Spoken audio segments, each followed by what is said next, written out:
for CCR3 is, how did your production skills develop throughout this project? So as director of the whole film, I really have never filmed anything before, so I had to learn how to use the equipment in order to efficiently record shots and get good shots and make sure that everything looked okay on camera. So one of the equipment that I had to learn how to use, which I had no idea how to kind of use at first, was the cage. And basically what the cage is that you hold it steady with both hands and you just put your phone there and it kind of like holds your phone and it just gives you like steady movement, like that you're not shaking when you're recording.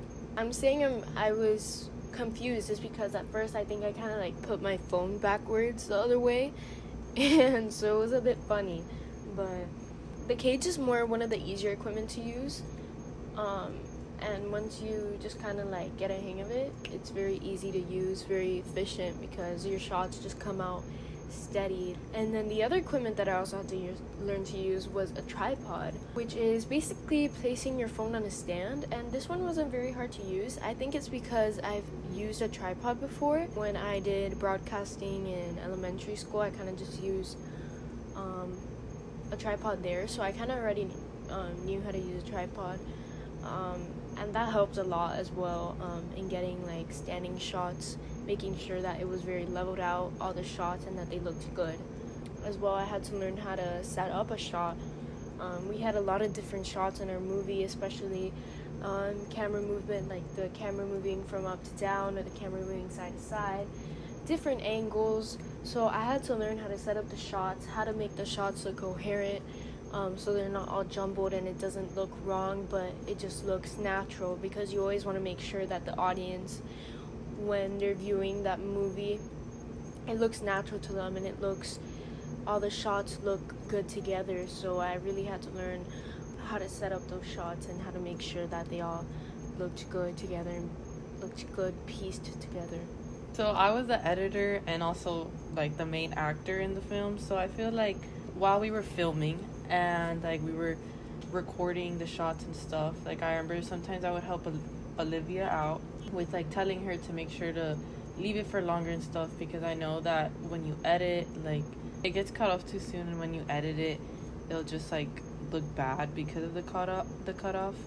Yeah, and that was definitely one of the things I struggled with, because I would just cut it off way too soon. So Ellie definitely made me realize that I had to keep the shot going just so she can edit it how she wanted it, how she felt it looked best. And that was definitely something I learned throughout the production process, that I couldn't just cut the shot right away. Yeah, and when we would like look over the shots and stuff, like I would pay attention to like the lighting of it and to make sure that we had enough angles. Definitely. I feel at one point I had to stand over her on my bed with my lamp just so we could have good lighting on her, make sure that everything was really clear and you could see her face well. Yeah, so I feel like my skills really developed through that when I like, was editing, and then there's times that I realized that we were missing something because I was like, we don't have this clip, or this clip and this clip like don't look well like next to each other. And so like we would have to go back and refilm it the next day or whenever we could. So we refilmed about 2 scenes in our movie just because we wanted to make sure that it looked well. We didn't want it to look like a high school comedy like sketch type of movie. We wanted to make it look good and actually put in our effort. Yeah, we wanted to make it look better, and it did. So I feel like that's the way that filming this really it really helped me learn like production skills, I guess, and helped me develop them, because like I really had to pay attention to what would fit and to what would look better.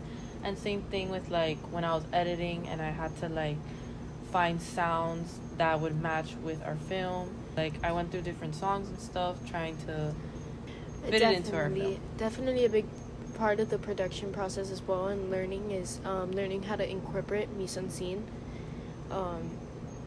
which is basically the props and the lighting and like making sure that everything we put in every frame and every shot that we captured was intentional.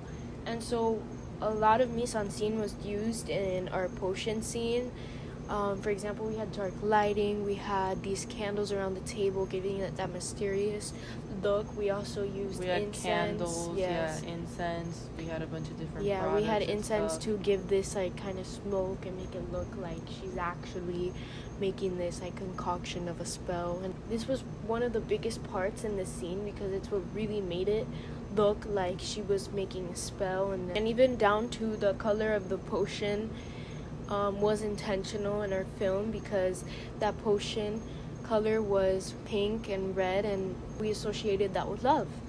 So yeah, we've learned so much throughout this production process. Yeah, And I feel like we really were able to learn a lot yeah, throughout- now through our like filming this for the first time and doing a project like this for the first time. yeah, definitely. So now we want to move on to our CCR4.